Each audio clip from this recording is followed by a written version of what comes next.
एक बहुत ही फेमस कहावत है, अगर आपकी दिन की शुरुआत अच्छी हो ना तो पूरा दिन अच्छा जाता है। और आपकी दिन की शुरुआत होती है सुबह से, और उस सुबह को अच्छा कैसे बनाया जाए ये डिपेंड करता है आप पर। तो है everyone, good morning and welcome back to my channel. तो फ्रेंड्स, कैसे हो आप सब? आई होप आप सब बहुत अच्छे होंगे। तो अभी हो रहे हैं सुबह के 4:30। उठने का तो मन बिल्कुल भी नहीं कर रहा था, क्योंकि इतनी जल्दी नींद नहीं खुलती है। अलार्म 3-4 बार जब तक ना बजे तब तक हम बेड से उठने का नाम नहीं लेते हैं, लेकिन उठने के बाद थोड़ी देर आलस लगती है, उसके बाद हम फ्रेश हो जाते हैं। और अगर नहीं उठते हैं तो फिर पूरे दिन की चिक चिक, क्योंकि लेट से उठेंगे तो सारे काम भी लेट होने हैं और पूरा दिन हमारा ऐसे ही चले जाना है। अच्छा, सुबह उठते ही आपके मन में सबसे पहला ख्याल क्या आता है? जी हाँ, आप किस भावना के साथ अपने दिन की शुरुआत कर रहे हैं ना, ये भी बहुत मैटर करता है। एक तरीके से हमारी लाइफ ना फूल और मसालों से भरी पड़ी हुई है। खट्टी, मीठी, तीखी सभी तरह के मसाले हैं इसमें, तो उनसे डील करने के लिए पूरा दिन हमारे पास है। लेकिन जो सुबह होती है ना, उसमें सिर्फ उन्हें जगह दे जिनके होने से आपकी लाइफ इतनी सुंदर है। तो इस टाइम को एंजॉय करते करते टाइम हो गया है अब जॉब में जाने का, तो फटाफट चलिए रेडी हो जाते हैं जॉब के लिए। जी हाँ, घर के काम हमारे, जिसकी शुरुआत होती है बच्चों को स्कूल भेजने से और साथ ही साथ उनके लिए कुछ अच्छा सा लंच रेडी करने से। हमारे पास सिर्फ 24 घंटे होते हैं, लेकिन वही 24 घंटे कुछ लोगों के लिए बहुत ज़्यादा होते हैं और कुछ लोगों के लिए बहुत कम। और ये फ़र्क है सिर्फ प्लानिंग का, कि आप अपने दिन को कैसे प्लान कर रहे हो। जैसे मुझे आज इडली बनाना था, तो उसकी जो भी प्रिपरेशन होती है वो मैंने एक दिन पहले ही कर ली थी। तो अभी मुझे उठकर हड़बड़ाहट में ये सोचना नहीं पड़ रहा है कि मुझे अभी क्या बनाना है, कैसे बनाना है। क्योंकि भले मैं जल्दी उठ गई थी, लेकिन अगर मैं ये सोचते रहती ना कि भी मुझे क्या बनाना है, कैसे बनाना है, तो टाइम भी चला जाता और मैं शायद कुछ अच्छे से बना भी नहीं पाती। बट वही मैंने एक दिन पहले प्लानिंग कर ली थी कि कल मुझे क्या बनाना है, तो इसलिए उठते के साथ सब कुछ रेडी था, तो फटाफट मैंने बच्चों के लिए एक अच्छा सा लंच रेडी कर दिया है।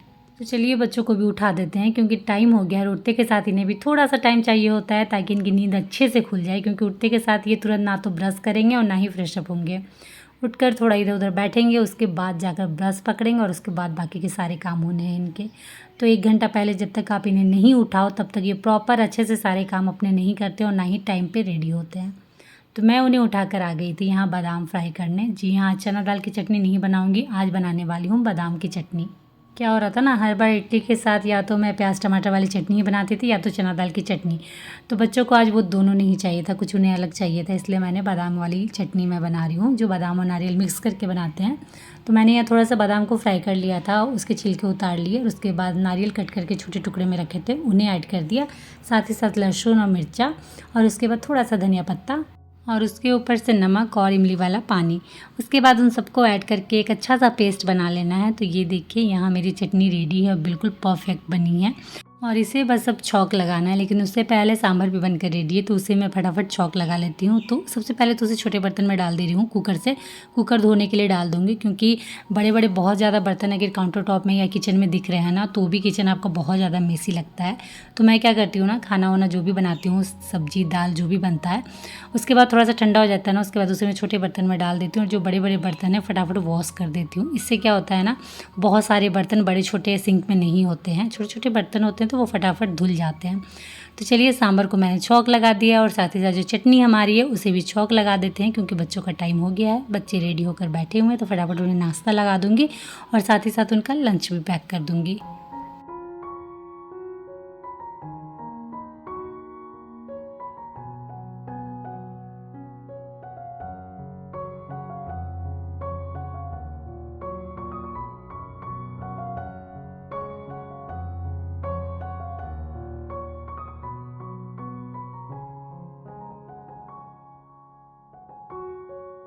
फाइनली सारा काम टाइम पे हो गया था और बच्चों ने नाश्ता कर लिया था, वो निकल गए थे फाइनली अब अपने स्कूल के लिए। और अब यहाँ से स्टार्ट होती है मेरी ड्यूटी घर की क्लीनिंग की। तो एक बार चलिए घर देख लेते हैं क्या हालत हो रखी है घर की। तो ये देख सकते हो, ये कल वाला कपड़ा है, जो मुझे कल बिल्कुल टाइम नहीं मिला तो मैंने छोड़ दिया था, जिसकी वजह से देख सकते हो आप कितना मैसी लग रहा है यहाँ पर। और इधर देख लो, इधर भी क्या हो रखा है, मतलब अभी पूरा घर बिखरा हुआ है। तो इस घर को मुझे, जो बिखरा हुआ घर है, इसे मुझे समेटना है। तो चलिए समेटना स्टार्ट करते हैं। तो सबसे पहले स्टार्ट करूँगी क्लीनिंग मैं सूर एक वाले एरिया से, क्योंकि चप्पल जूते रहते हैं ना तो बहुत गंदा लगता है। सबसे पहले जो ये एंट्रेंस एरिया है उसे मैं क्लीन करती हूँ। चप्पल जूतों को मैंने उनकी जगह पे रख दिया, और जो मैंने मिरर लगाया है हाल ही में उसे क्लीन कर लेती हूँ, क्योंकि मिरर अगर कहीं भी हो ना तो वो एकदम साफ़ सुथरा होना चाहिए, जिससे आपका चेहरा एकदम उसमें क्लीन दिखे। गंदा मिरर घर में नेगेटिविटी लाता है। तो चलिए मिरर मैंने क्लीन कर लिया। साथ ही साथ जो आर्टिफिशियल फ्लावर है ना बाहर रखे हुए हैं ना, तो डस्ट थोड़े बहुत भी आने से गंदे हो ही जाते हैं, तो उन्हें भी मैंने झाड़ लिया। साथ ही साथ सूर्य को भी मैंने अच्छे से क्लीन कर लिया। उसके बाद जितने भी घर में सामान इधर उधर पड़े हुए हैं उन्हें सबसे पहले उनकी जगह में रखती हूँ। जैसे कि बच्चों के स्कूल ट्यूशन बैग थे बाहर रखे हुए, तो उन्हें उनकी जगह में रखती हूँ। और उसके बाद जो कपड़े बाहर सोफे में इतने सारे पड़े हुए हैं उन्हें सबसे पहले फटाफट अरेंज करती हूँ, क्योंकि सच में बहुत गंदा लग रहा है। और कपड़ों को लेकर हमेशा कोशिश यही रहती है कि कपड़े सूखते जाए और मैं फ़ोल्ड करके उन्हें रखती जाऊँ। बट कभी कभार ऐसा होता है कि दूसरे कामों में बिजी होने के चक्कर या फिर बहुत ज़्यादा थक जाती हो ना, तो फिर ये काम मेरा पेंडिंग में रह जाता है।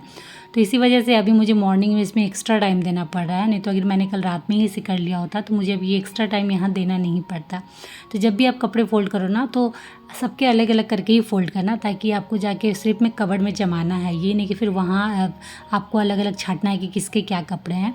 तो आयरन वाले कपड़े मैंने अलग रखे थे, मेरे कपड़े अलग थे, अयूब के कपड़े अलग थे, प्रीत के कपड़े अलग थे। तो बस मुझे अभी कबर्ड में इन्हें जमाना है और कुछ नहीं। तो इस तरह में ना टाइम बहुत कम लगता है।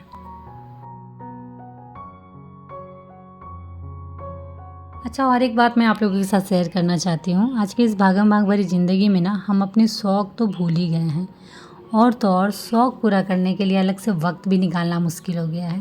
तो मैं क्या करती हूँ ना, जब भी घर के काम मोस्टली स्टार्ट करती हूँ खासकर मॉर्निंग में, तो क्या होता है ना, कई बार बोर तो लगता ही, क्योंकि डेली हम वही काम कर रहे हैं, कुछ नया तो होता नहीं है। बस उसे करने का तरीका भले हम नए नए खोज लें, लेकिन काम तो हमारे वही हैं। तो मैं क्या करती हूँ ना, मुझे अच्छे अच्छे सॉन्ग सुनना, खासकर जो 90 वाले सॉन्ग हैं ना बहुत पसंद आते हैं, या फिर कोई अच्छी सी मोटिवेशनल स्पीच जिसे सुन के लगे कि हाँ अब तो मैं सब कर ही लूँगी। तो मैं क्या करती हूँ ना, मेरे काम तो चलते ही रहते हैं, साथ ही साथ बैकग्राउंड में मैं अपने मनपसंद सॉन्ग, मोटिवेशनल स्पीच या फिर कोई अच्छा सा पॉडकास्ट लगाकर सुनते रहती हूँ। जिससे क्या होता है, काम करने में भी मज़ा आता है, काम भी सारे हो जाते हैं, और साथ ही साथ जो मेरे शौक़ हैं वो भी पूरे हो जाते हैं। मतलब क्योंकि अब कहाँ पाओगे कि आराम से इत्मीनान से हमने गाना लगाया और बैठ के हम सुन रहे हैं, ये तो पॉसिबल ही नहीं है। क्योंकि कभी आप 2 मिनट भी फुर्सत से बैठो तो वो बहुत बड़ी बात होती है। कई लोगों को आप लोगों ने देखा होगा ना कि खाना बनाते बनाते बहुत कोई बुक भी पढ़ते रहते हैं साथ साथ में, क्योंकि किचन में जब भी हम खाना बनाने जाते हैं तो तुरंत तो खाना बनता नहीं है, थोड़ा सा तो टाइम लगता है। तो अपने उस टाइम को अच्छे से मैनेज करने के लिए लोग कोई अच्छी सी बुक पढ़ते हैं, जिन्हें शौक़ हो, जिन्हें पसंद हो। तो वैसे ही अगर आपको भी पसंद है गाना सुनना, बुक पढ़ना, तो आप अपने उस टाइम में आराम से उस चीज़ को मैनेज कर सकते हो।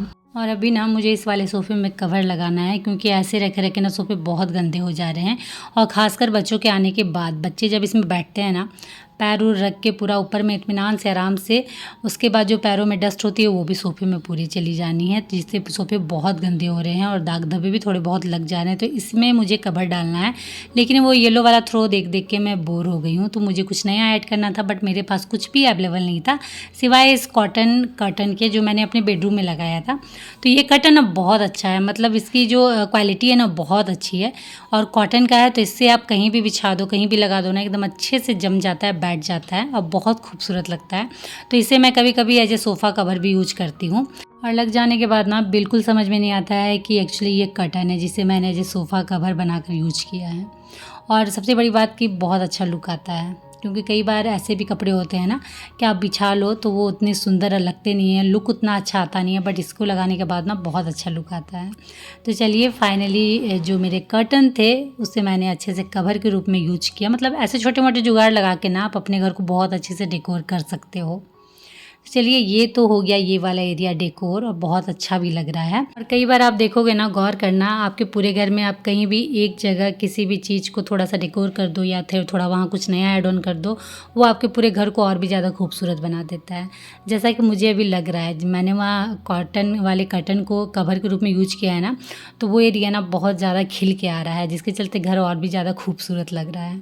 ओके, तो आप चलिए चलते हैं, यहाँ इस वॉल सेल्फ को क्लीन करूँगी, क्योंकि ये बहुत ज़्यादा गंदा हो रखा है। प्रॉब्लम प्रॉब्लम ये हो रखी थी ना कि खुला खुला स्पेस रहता है ना, तो बहुत बार क्या होता है ना कि आपने कुछ चीज़ें रखी, वो 1 2 3 4 करके उस पूरे एरिया को घेर लेती है। तो वही हो रखा था यहाँ पे बीच में, जब सभी की तबीयत ख़राब हो रखी थी ना, तो मेडिसिन सब खाते थे और ये खुला एरिया मिलता था तो बस वहीं रख देना था ऊपर की ओर। तो उसकी वजह से यहाँ सिर्फ मेडिसिन ही भरे हुए थे, टैबलेट सब, और थोड़ा बहुत डस्ट हो ही गया था, तो उसे मैंने वहाँ से हटाया और क्लीन किया। जब ऐसे खुले सेल्फ आप घर में बनवाते हो ना, तो उसकी क्लीनिंग बहुत ज़्यादा ज़रूरी होती है। जो बंद वाले कैबिनेट होते हैं वो आप बाहर बाहर सिर्फ क्लीन कर दो चलेगा, अंदर भी उतनी गंदगी नहीं होती है, बहुत कम होती है। बट जब आप एज ए डेकोर के रूप में खुले सेल्फ, वॉल सेल्फ अपने घर में लगा रहे हो ना, तो उसे बीच बीच में जब तक क्लीन नहीं करोगे ना, उसका लुक निखर के नहीं आएगा, क्योंकि गंदगी डस्ट की वजह से ना थोड़ा सा वो डल लगने लगते हैं। तो इसलिए बीच बीच में उनकी क्लीनिंग बहुत ज़्यादा ज़रूरी होती है। और मेरे घर में तो प्रायः मैंने वॉल सेल्फ जो हैं वही ज़्यादा लगाए हैं। आप हर एक कॉर्नर में वॉल सेल्फ पाओगे और अच्छे भी लगते हैं, जगह भी कम घेरते हैं और खूबसूरत भी लगते हैं। हाँ, पर बहुत ज़्यादा उन्हें भरना नहीं है, थोड़े बहुत सामान से ही डेकोर करो, बहुत ज़्यादा अच्छे लगते हैं। तो पूरे घर को बहुत अच्छे से क्लीन कर लिया था और साथ ही साथ मैं लग गई थी झाड़ू और पोछे में। तो फटाफट झाड़ू करते हैं, पोछा लगाते हैं और उसके बाद दिखाती हूँ घर को मैं। तो सबसे पहले तो मॉर्निंग में जल्दी उठने के बाद जो नाश्ता का काम था वो कंप्लीट था। घर बहुत अच्छे से क्लीनिंग घर की हो गई थी और उसके बाद अभी मेरे पास बहुत सारा टाइम था और साथ ही साथ बहुत ज़्यादा सुकून कि फाइनली सारे काम एटलीस्ट टाइम पे हो गए। और ये जो आप येलो वाला स्टूल देख रहे हो ना लिविंग रूम में, इसे मैंने इसलिए यहाँ रखा है क्योंकि युग जब यहाँ पे खाता है ना, नाश्ता करता है या कुछ भी खाता है सोफ़े में बैठ के, तो उसे बहुत दिक्कत होती है यहाँ पे। तो इसलिए मैंने उसके लिए छोटा सा स्टूल रखा है ताकि वो आराम से बैठ के निश्चिंत से अपना खाना एंजॉय कर सके। तो चलिए अभी इस टाइम को बहुत अच्छे से यूटिलाइज करते हैं, क्योंकि अभी ये वाला जो वीडियो है ना, ये मुझे आज ही एडिट करके अपलोड भी करना है। तो चलिए फटाफट मैं जाती हूँ सबसे पहले अपने वीडियो को एडिट करने और अपलोड करने, ताकि आप लोग के पास आज ये वीडियो पहुँच जाए। तो आई होप आज का ये वीडियो आप लोगों को पसंद आए। तो पसंद आए फ्रेंड तो फटाफट लाइक कर दीजिएगा, शेयर कर दीजिएगा, और मेरे चैनल में नए आए हो तो प्लीज़ चैनल को सब्सक्राइब जरूर कर दीजिएगा। तो चलिए आज के लिए इतना ही, मिलते हैं नेक्स्ट व्लॉग में, तब तक के लिए बाय और आप सब अपना ख्याल रखिएगा।